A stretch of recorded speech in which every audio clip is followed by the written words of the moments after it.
How's everybody doing? Once again, I am Brian. This is the Live Life Now podcast. My episode today is talking about relationships and I guess some of my successes and failures and some of the things that I've learned along the way, and just generally speaking, things that have helped me be a better person, not only for myself, but for my romantic partners over the years. But just to kind of recap, I made this channel about living without regrets, making the most of your daily life. And one thing that I feel is a big component of my life has been, love and just finding the right woman for me. And I have been lucky to have been in love a few times over the years with amazing women, all in their own right.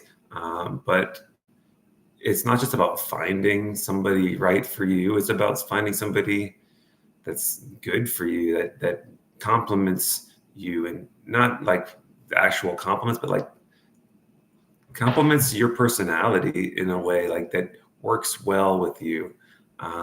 So there's a couple basic points I want to go over of what I look for and what I feel is important, not only in a romantic partner, but just in a relationship in general. It could be between friends, family, whatever. I have three key points that I have personally pinpointed that I feel are ideal. How do I feel like I can be an expert on this topic? Well, a couple reasons. Just going back a little while, sometimes in my early dating times, I felt like I made mistakes. And what were those mistakes? I didn't do anything wrong to the person or anything along those lines. I didn't do anything behind their back, nothing like that. I would say my mistakes were that I devalued myself in some ways. I put them on a pedestal that they didn't necessarily want or need from me. And they were looking for an equal, and I didn't know how to do that to just be me and just be comfortable with that. I was so grateful and just happy to have someone that I cared about and they cared about me, and that meant that I often put aside my own wants and needs in the relationship, which ultimately led to them breaking up with me and going through heartbreak and not understanding why. And finally, after a couple potential relationships didn't work out, and then finally having my first girlfriend back in the day, we're talking, obviously 20 something years ago at this point. I wanted to know more. I could see there was a pattern. I was self-aware enough to realize, like, not only and maybe I'm not getting the people that work best with me and would be the ideal match in some levels, but I also am doing something that seemingly is pushing them away, and I didn't know what or why or how or anything. So I started going online.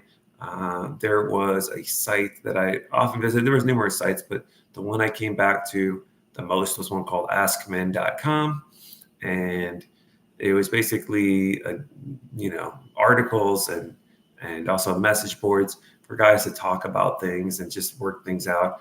There were, the articles were, I didn't always agree with 100% of what the people were saying. That they had their own games and things that they basically advised were necessary to have a relationship, or at least get them to be interested in you in the first place. So I took the good from it, and I left behind the things that I didn't agree with. And of course, I also altered it to just growing up and then learning what worked and what didn't when I went on and was dating. So anyways, to going back to what that was all about, I ended up started kind of making my own philosophies based off of the things that I was learning and the things that I was seeing, as I was going out on dates. There were things that I I saw that were successful, and other things that obviously weren't. And so I came up with the three main principles of what I thought was necessary to have any successful relationship. And those things were trust, respect, and communication. They must be mutual, though. They have to be mutual trust, respect, and communication. Otherwise, it won't work. And if your relationship doesn't have those things, there might be issues that will arise because these items are not properly in place. And you can say, well, we don't communicate the best, but we trust and respect one another. Well, that lack of communication may end up eventually affecting your trust and respect for one another, or basically you don't have any of the three. It ultimately may bring the other two down, or make you question things. So I thought that, and I still do think to this day, those are super important in whatever you do. And how do you get those things, of course, is the next question. And so it's something that you can't really give somebody per se. You can try to give those people things that you're dating or potentially trying to date, but you just really have to be a trustworthy person in general. You need to be respectful to them, but they also, you need to command, in a way, respect by your actions and words. You need to be able and willing to call people out when they do things that are not right, that you don't accept things that you're, not happy with. So that's one way that you get respect from people. If somebody disrespects you, says insulting things, yeah, it might be a joke, and that might be okay once in a while, but at some point you need to be like, hey, I don't appreciate that comment, or hey, I know you were joking, but it makes me feel uncomfortable. I don't feel good when you say these things to me.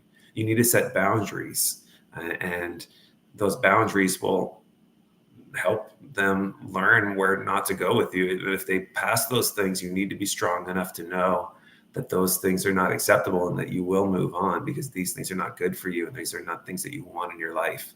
If there's disrespect involved, in this case. So that was one way that I learned how to not only get respect from my life, but also just respect myself enough to be able to walk away. And that was a big key in not only attraction, but also in just feeling better about myself, and having confidence that it was okay to do those things if I felt that they, somebody was not doing right by me. In regards to trust, well, that's pretty simple. You need to be somebody that doesn't give people a reason to doubt you. And of course, yeah, you could be the most upstanding, perfect person in so many ways, and fully transparent. And you could be with a person that still doesn't trust you because of their past experiences and their own insecurities or jealousies. And that's probably not the person for you anyway. And if they're unable to trust you, even if you've given them no reason not to trust you, then it's probably time to look for somebody that is willing to trust you. You got to understand that when you're in a relationship, you are still your own person outside of that relationship. You had a life before that relationship ever began. And ultimately, you should have a life after it if it ends. And as should the other person. You want to have time doing your own things with your own friends, with your own family, whatever the case may be, with your own hobbies.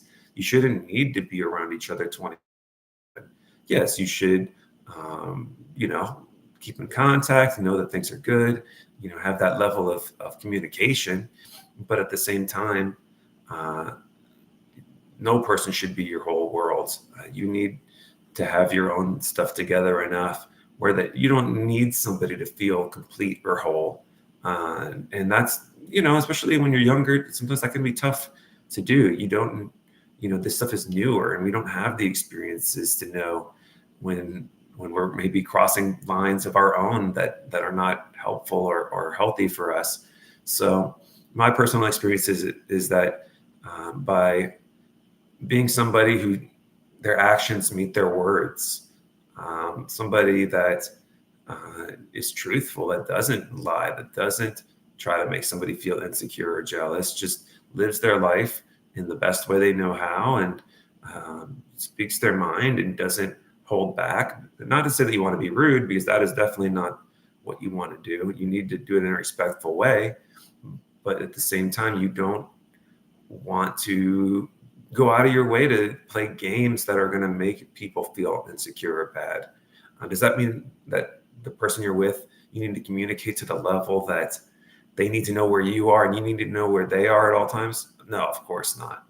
You need to have that trust built in and that security within yourself that um, they, are able to do what they want to do and you're able to do what you want to do. So when you do come together, you've missed each other. You have things to talk about. If you are constantly in each other's business, you don't have anything new to say. You've already said it. You don't. There's no challenge in it if you just up in each other's business. Honestly, that's why a lot of relationships burn out, in my opinion.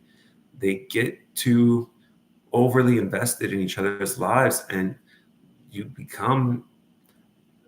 lose that like attraction towards them because there's nothing new to learn. There's nothing new to see. Like you kind of just give them everything, and people don't need that. You need to honestly be able to share who you are and your experiences and be able to love and be loved. But at the same time, it doesn't have to be like a smothering, overwhelming amount of that. I mean, that's a whole other thing, and I don't think that's good for anybody either. So it is a balance. Anything like that, and when it comes to relationships, there is a balance, and it's got to be a mutual balance if possible. Both people giving, not just taking or not appreciating. There has to be a level of just being good to one another, and I think that's what goes in a lot of times, especially when you see that they are trustable in regards to their words and actions. Does that mean that person will always be a trustable person because they've displayed these qualities? No, of course not. People will still lie and cheat and do things that are deceitful. And if those things do happen to you and you end up in those type of relationships and they end, you have to understand that not everybody's the same. Your next relationship, you can't carry that stuff over into it. Otherwise, it will hurt and slowly tear away at your new possible relationships because you'll be unable to trust anyone. So you got to work through your stuff. We all have our own levels of baggage. And we have to realize that it's not up to the other person we're in a relationship with to fix us. They can try to understand where we're coming from. But ultimately, we need to work on ourselves and help ourselves. Our partner is not while they may listen to us and help us work through our things, they're not our parents. They're not our therapist. They're not, in my opinion, they're not like a coach. They need to be more like a teammate. They need to be somebody who you have their back and they have yours. Somebody that isn't going to criticize you for things unnecessarily. Somebody you can confide in and not feel significant judgment from in regards to what they tell you, or like you don't want that. I mean, you don't want to be vulnerable and then be like, "Oh my gosh, I can't believe you did that." Oh my gosh, that type of condescending stuff makes you, as a person, not want to keep opening up to that person. Does that mean that maybe there are times that you do need to hear those things? You need an honest answer or feedback from somebody? Yes, of course. But that isn't something you want every time that you are opening up to somebody and vulnerable. You want to be able to feel like you can be vulnerable. A lot of times it's tough, especially for guys, because we're taught that vulnerability is a weakness and that people don't want to see that from us. That we have to be strong, that we have to be the protector. We have to be the one that's always looking out for other people. But a lot of times when that occurs and somebody's that extreme, they are unable to talk to anybody else. They can't talk to their friends, their family, let alone their partner. And that builds a lot of very negative qualities inside that, a lot of stuff inside that people hold on to. And of course, women have their own set of things that are expected from them, not only from society, but just in general, that it's kind of like not even necessarily within us. It's just like implied upon us, whether it's from friends, family. They said, like, you get this expectation of how you're supposed to be and what you're supposed to act like, and none of it's good. So what I'm basically saying is that while nobody has it all figured out, and while nobody will be able to 100% have their whole life together where they'll never have to do anything else, there's a constant work in progress when it comes to ourselves, I think, and being able to love ourselves, hopefully, and reflect on ourselves in a positive way. So if somebody tells you they love you or compliments you or give you any type of positive feedback, that you accept it and you don't treat it like, oh, they don't know what they're talking about, or that's you want to be able to truly appreciate what people give you. And I think ultimately that the best relationships are the ones that, not to say that everything's perfect, but the ones that bring you peace, that aren't constant drama, that aren't constantly making you self-doubt or question yourself. You want to have a relationship that makes you feel comfort. Does that mean that you want to be overly comfortable in it? No, because if it's easy to take people for granted and situations for granted if it's just given to you without, there needs to be a give and take, obviously, to this. But at the same time, it shouldn't feel like a burden or like you shouldn't have to be fighting through games. And, those things don't help. And it just brings a lot of unnecessary stress. And, a good relationship shouldn't make you feel bad. Not really. Yes. Am I saying that it'll be a perfect utopia and you'll never fight and you'll never have disagreements? No. You should have your own opinions that are separate from what that person's are. And that's okay. And, with compatibility, you're not going to be 100% compatible with anybody. You've had your own life experiences different from theirs. And, that's totally fine. If anything, that's great, because now you can bring those differences to the table and you can share experiences with others that maybe they haven't personally experienced themselves. So I was just kind of going back and recapping. The trust is so key. Honestly, maybe one of the biggest ones, of course. Trust them, trust yourself. Know that bad things may still happen, even if you trust that person wholeheartedly and they trust you. We are not perfect humans or perfect beings. Things happen. People make mistakes. Some relationships are not built to last forever, Also, the respect, though, is so key. Respecting yourself, number one. Setting your boundaries. Respecting the other people that are in your life. Not only romantically, but romantically and non-romantic relationships, and trust and respect. Those can work hand in hand, but a lot of times you need that communication. You build that respect and trust through your words and your actions. So that communication, verbal and non-verbal, is super important. If you have one or the other, it will only reinforce the third ones in these cases. But find the people out there that work for you. Yes, is it tough? Of course. There's a lot of people that may seem great on paper, but they're not. I'm not saying to go with the first person that gives you these things.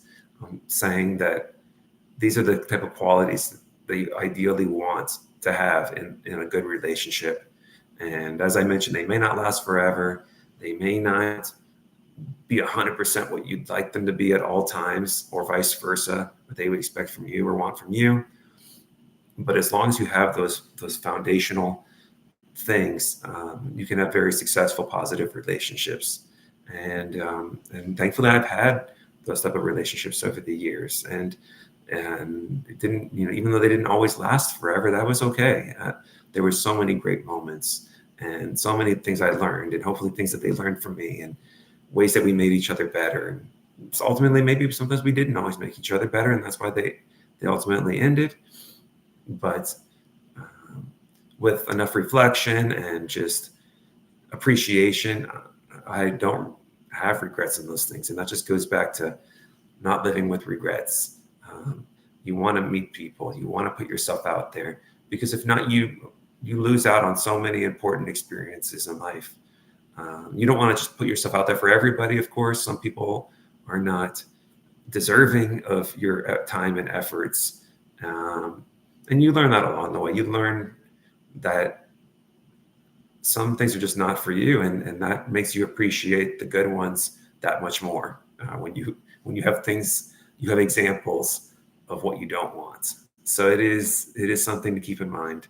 And that's the short of it. I hope you will also have healthy and happy relationships with whoever and whomever you hang out with. And just know that it